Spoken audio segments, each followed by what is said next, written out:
Whether it's a two-parent or one co-parent or one-parent household, it starts at home first. But you also want your children to remain safe when you drop them off at school. And back in the day, when I was a kid, well, I'm the only child, but when I was a kid, when the teacher said, "Oh, I'm going to call your mother," or "I'm sending you to the principal office," that was enough fear for me. When you put these levels of fear to a child, a child only has fear for a little while, where they can make a decision and regret can be forever.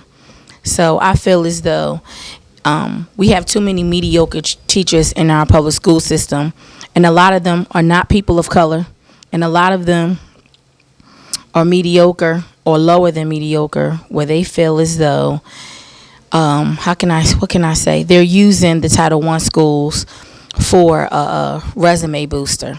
They're not looking at our children as the future, or instead of being using better word choice, they're just there to work and not teach, and that's a big difference. So if a child does something wrong or something normal, kids can't even be normal anymore, because if they do anything abnormal, they're gonna get labeled.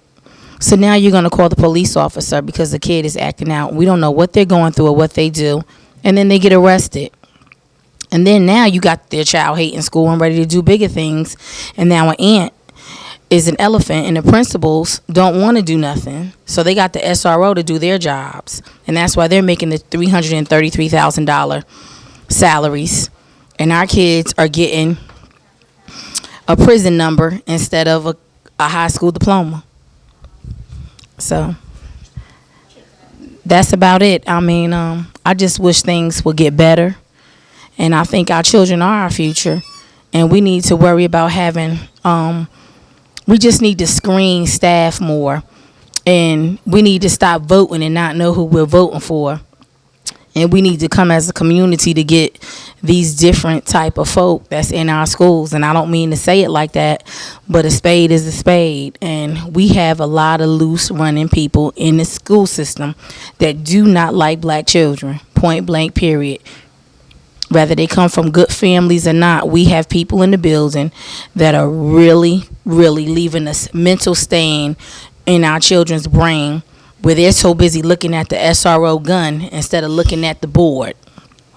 So we need to keep their brains stimulated instead of them worrying about being arrested or, like I said, being hurt. It's right here in Greensboro, North Carolina.